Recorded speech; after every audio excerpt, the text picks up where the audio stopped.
vamos adiante. Existem muitos tipos de amortecedores. Eu citei aqui, eu acho, seis tipos de amortecedores, porque eles têm algumas peculiaridades, mas no geral o princípio de funcionamento é o mesmo, certo? Eu vou falar logo agora, melhor. O princípio de funcionamento do amortecedor é a passagem de um fluido por um orifício pequeno, certo? De um grande volume de fluido por um orifício pequeno, certo? Eu tenho esse fluido alojado em um espaço muito grande, ele vai ter que passar para o outro lado através de um orifício muito pequeno. Então, nesse ponto, a gente tem, digamos, a energia do movimento da roda sendo transformada, certo? Na resistência que esse fluido tem ao passar por um orifício calibrado. E essa resistência faz com que o fluido aqueça. Então, estou transformando a energia do movimento da roda, né, das oscilações, a energia mecânica, e estou transformando em energia térmica, que é o aquecimento desse fluido, certo? Então, olha só, a gente tem uma transferência de energia. Então, esse fluido aquece, ainda bem que você entendeu. Esse fluido aquece e ele vai trocar de calor com as paredes do amortecedor e logo vai trocar de calor com o ar. Então, eu vou dissipar essa energia no ar. Certo? Então, isso é bem básico, mas na frente a gente vai ver o funcionamento do amortecedor. Porque agora eu vou falar dos tipos e cada um, todos eles funcionam seguindo esse princípio, mas eles têm algumas peculiaridades. Certo? Então, o que é importante a gente entender. Então tá, o primeiro amortecedor, eu comecei pelo amortecedor de ação simples e eu vou salientar que o amortecedor de ação simples ele é muito parecido com o amortecedor convencional, que eu vou falar por último. Certo? E até a aplicação deles é a mesma. Né? Vamos ver aqui. Certo? Tenho aqui a foto de um amortecedor monotubo de alta pressão de gás. Certo? É um tipo mais simples, a sua estrutura é um cilindro único e eu tenho um pistão e suas válvulas, certo? Ou seja, por isso que ele é chamado de monotubo também, como tem aqui na foto. Eu tenho só um cilindro, eu tenho um pistão que se desloca internamente por esse cilindro. Dentro desse pistão tem as válvulas, certo? Essas válvulas são justamente os orifícios que eu falei, por onde o fluido vai passar, certo? No topo do cilindro eu tenho um pistão flutuante que separa o óleo do gás contido naquele ponto, né? Que ele está bem aqui. Certo? Aqui é o pistão que está ligado à haste do amortecedor. Certo? Aqui são os orifícios calibrados por onde o fluido vai passar. Então vamos lá. O cilindro é único, então o amortecedor ele é comprido e geralmente ele tem que ter um diâmetro menor, por ele ser comprido. Certo? E aí a gente já pode já fazer algumas conclusões. Né? Se eu tenho um amortecedor de diâmetro grande, eu vou precisar de um bom espaço para alojar ele na carroceria. Então, o package do veículo vai ter que estar adaptado para isso. Né? É um tipo de amortecedor aplicado na suspensão traseira, em geral, em suspensões de eixo de torção, certo? Que é uma suspensão muito comum em veículos populares, médios e pequenos, né? Pelo baixo custo dela e por ocupar pouco espaço. Né? E ele é de ação simples, é composto internamente por um cilindro e dividido pelo pistão. O pistão está ligado à haste, está aqui a haste, está aqui o pistão. Certo? E ele possui duas válvulas, uma de compressão e outra de expansão. No topo do cilindro, um pistão flutuante separa a parte do cilindro preenchida com óleo de uma pequena parte preenchida com gás. E esse gás ele tem uma ação estratégica no amortecedor monotubo a gás, né, que é um amortecedor de ação simples. Certo? A gente vai ver agora. Certo? O deslocamento do pistão em... tá aqui. Perdão. No topo do cilindro, o pistão flutuante separa a parte do cilindro preenchido com óleo de uma pequena parte preenchida com gás. A função do gás é evitar a cavitação, certo? Cavitação seria bolhas de ar dentro do amortecedor, e isso seria destrutível a curto prazo, seria destrutível para o componente, além do componente perder performance, perder desempenho, a capacidade dele de amortecer vibrações com eficiência, além de dar estabilidade para o veículo. Né? Então, onde eu estava? Esse tem a função de evitar a cavitação do cilindro no movimento de extensão. O que é o movimento de extensão? Lembra que eu falei da roda caindo no buraco? Eu tenho a roda descendo. Quando a roda desce, ela está puxando o amortecedor para baixo. Então ela está puxando o pistão para baixo. O amortecedor está estendendo. Né? E aí ele vai comprimindo o óleo. Ou ele vai comprimindo o óleo que está ali embaixo. Certo? Só que isso gera uma diferençazinha de pressão lá em cima. E se não tiver bem vedado ali, pode entrar ar. E aí a gente tem esse problema de cavitação. Então o gás está ali para já ter algo, aquele espaço está preenchido com gás e o ar não entrar. É uma estratégia para evitar a cavitação. Certo? Então o deslocamento, esse deslocamento do cilindro necessita da vedação entre a haste do pistão e o cilindro, que é um retentor de borracha. Certo? Aí você pode perguntar, mas se eu preciso dessa vedação, como é que vai entrar ar? É complicado, a vedação se desgasta e o ar pode entrar. O amortecedor pode sujar, porque passou por uma rua muito suja e de areia, e a areia impregnou um pouco ali, e no movimento dele, a haste um pouco suja de areia passou ali muitas vezes e rasgou microscopicamente o retentor. Aí o ar passa por ali. Não tem como, cara. Infiltra mesmo. Entra água, assim, com o uso, claro. Né? Mas o gás ali, ele ajuda a dar essa vida útil maior. Né? Então é uma estratégia ter o gás ali.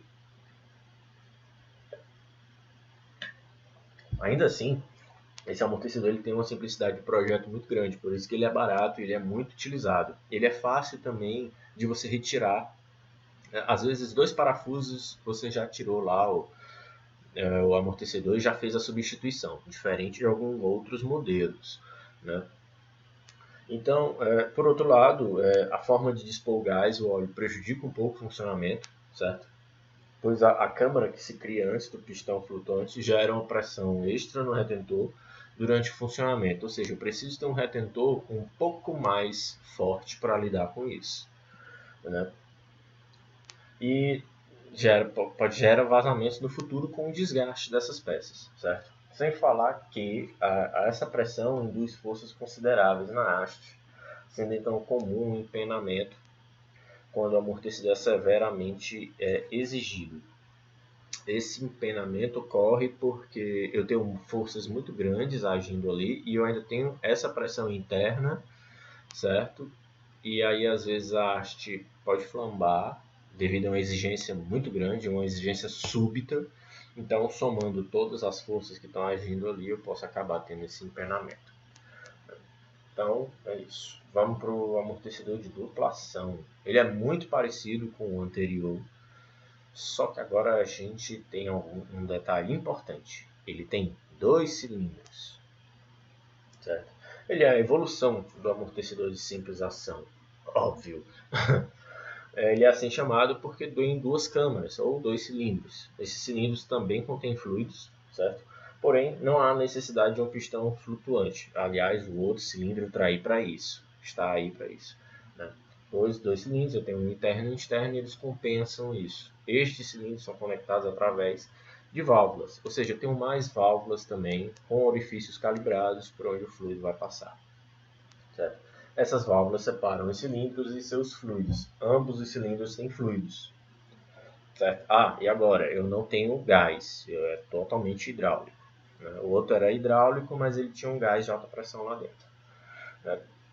Então as válvulas conectam os cilindros, abrem e fecham nos momentos convenientes. Quais são os momentos convenientes? No movimento de compressão e no movimento de expansão. Compressão, relembrando, é quando a roda sobe, o amortecedor sobe, comprimindo o fluido que está ali. A partir de uma determinada pressão, abre a válvula e o fluido passa pelo orifício calibrado. E aí ocorre um amortecimento. O mesmo vale para a expansão. Certo? Aqui a gente não tem cavitação, porque eu tenho mais óleo, né? E ele fica no lugar do gás, certo? Então eles são menos propensos à cavitação em relação ao amortecedor de simples ação. Eles são também menores, embora mais largos, porque ele tem um maior diâmetro. Eu tenho o corpo do amortecedor, ele precisa ter 2 cilindros, então precisa ter um diâmetro maior, então eles são mais grossos, né? Lógico, isso também tem que ser contabilizado no projeto do veículo e da suspensão. Vai caber ali, naquela região, onde que ele vai ficar, né? Isso tudo é muito planejado, certo? E a vantagem dele é que eu não vou ter um curso longo, ou seja, esse amortecedor ele vai ter um curso pequenininho, né? Ele pode ser montado inclinado, né? Tem mais liberdade para dispor ele no projeto, no package do carro, né? Então isso aí é um ganho, isso é um ganho considerável, porque o amortecedor grande ele gera colunas ali na região. Quem já viu aqui porta-mala, você vê aquela bola ali no porta-mala com um parafuso em cima, aquilo ali é um amortecedor. Aquilo ali é um amortecedor monotubo ou um amortecedor convencional. Ele é grande, então ele ocupa muito espaço ali, ele rouba espaço do porta-mala. Então quando eu tenho um amortecedor desse, consigo melhorar esse package do carro, né? Amortecedores hidráulicos, né? Amortecedor duplo tubo e eu tenho um gás de baixa pressão, certo? São amortecedores que utilizam óleo e o ar para funcionar. Eles funcionam exatamente da forma dos outros dois amortecedores, certo? E eles são mais simples, geralmente são mais baratos, né? E por trabalhar com ar, né, e em baixa pressão também, eles estão mais expostos à cavitação em relação aos amortecedores pressurizados. Temos aqui o outro amortecedor pressurizado, certo? Aí aqui eu já tenho, aqui é uma variação desse amortecedor com gás e óleo, esse e desse primeiro aqui. Eu não estou mais injetando ar, eu vou injetar azoto. Eu vou injetar o nitrogênio, que é um gás inerte. É muito mais interessante trabalhar com nitrogênio. Por outro lado, eu tenho mais custo, né? Como é que você vai conseguir esse nitrogênio aí para injetar no gás? Você tem um outro custo, né? E eles também são de duplação, certo? Eu consigo trabalhar dessa forma. Isso aqui é uma foto de eu acho que é de um livro italiano, né? Azoto é como eles chamam nitrogênio. Certo? Essa foto é interessante porque eles mostram as válvulas por onde passa. Então é mais ou menos isso aqui. Ele é bem didático, né? Se fosse os nomes em italiano. E a minha preguiça de editar. Né? Então, a utilização do nitrogênio, considerando, eles funcionam da mesma forma do que aqueles outros dois. E eu vou falar disso no tópico de funcionamento. Né? A utilização de nitrogênio previne a formação de bolhas de ar durante o funcionamento do amortecedor. Isso acontece muito quando o amortecedor é muito exigido. Eu tenho movimentos muito rápidos. E é o que acontece. Eu comprimo muito rápido o gás ou o óleo e vou expandir muito rápido. E na hora que o pistão já começa a expansão, há uma pequena inércia do óleo em acompanhar isso. E aí cria-se a cavitação, que é uma pequena bolinha de ar. Sabe onde é que isso acontece também? Em motor de combustão interna, no motor do carro. Eu tenho picos de temperatura dentro do cilindro. Aí o que acontece? O cilindro dilata, expande muito rápido e depois volta para o tamanho, para o diâmetro nominal dele, muito rapidamente. E aí eu tenho uma bolinha de cavitação bem pequenininha ali. Quem tiver a oportunidade em retífica, olha isso. É muito fácil de conseguir lá. Vamos lá. Certo. Isso ocorre quando o amortecedor é altamente exigido, fazendo com que atinja temperaturas elevadas com movimentos muito rápidos. As bolhas se formam durante esses movimentos, dessa forma que eu falei, né? E espaços livres de óleo dentro do amortecedor. Consequentemente, bolhas surgem, provocando a perda momentânea de ação do amortecedor.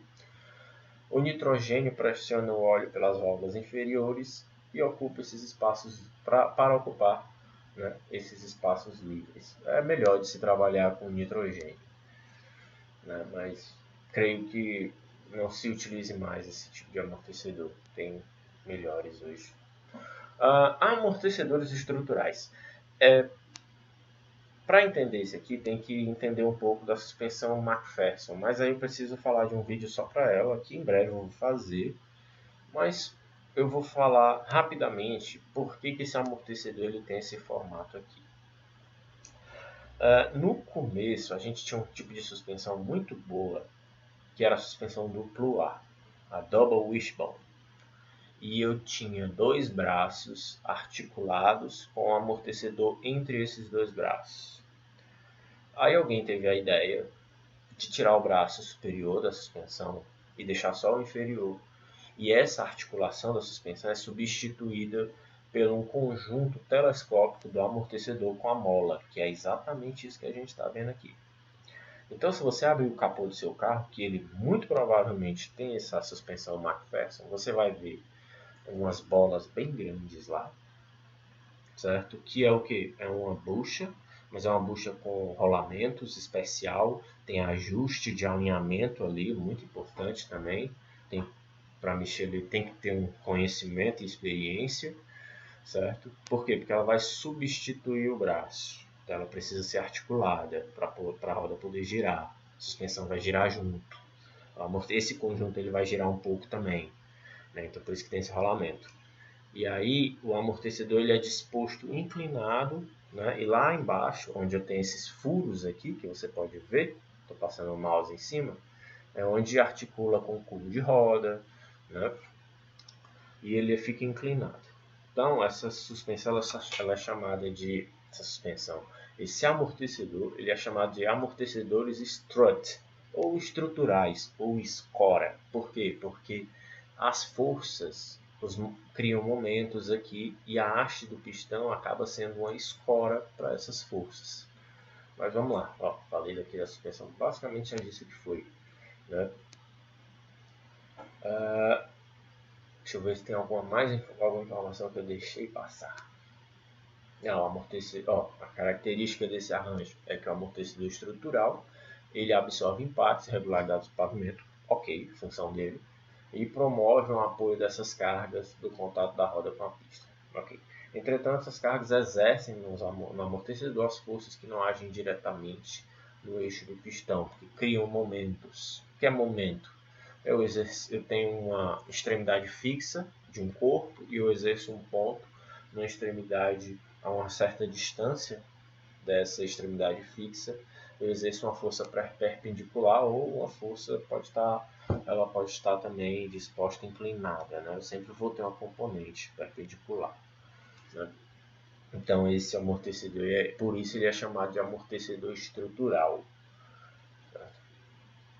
Vamos lá. Amortecedores convencionais, eles são muito parecidos com aquele primeiro tipo que eu falei, os monotubos a gás de alta pressão, certo? São hidráulicos, telescópicos, ou seja, eu tenho um cilindro, eu tenho dois cilindros, né? Na verdade, não, eu tenho um cilindro único e eu tenho um corpo telescópico dele, ele entra dentro de um copo, como a gente pode ver aqui. Por isso eles são chamados telescópicos. Isso aqui é a haste. Essa haste aqui, ela se liga ao pistão que está aqui dentro. Esse é basicamente, isso aqui é o cilindro propriamente dito, né? Eles não fazem parte da estrutura da suspensão, portanto, né, como este daqui, isso aqui é a estrutura da suspensão. Esse amortecedor não tem esse nome porque ele faz parte da estrutura, né? Então eles são menos expostos a essas cargas torsionais e cisalhantes que a gente vê no amortecedor aí em cima. Entretanto, eles podem ser montados inclinados também, depende do projeto, né? Então, essas forças elas agem diretamente no eixo, né? Que minimiza qualquer carga residual que possa ter aí, né? Ele pode ser de simples ou de duplação. E aí a gente vai ter aquelas mesmas diferenças. Eu vou ter mais de um cilindro, eu vou ter um cilindro dentro. Num corpo só, eu vou ter 2 cilindros. Ele pode ser mais largo, ele pode ser pequeno, fino, né? É um tipo de amortecedor muito simples, usado em carros muito baratos, né? Carros de entrada mesmo.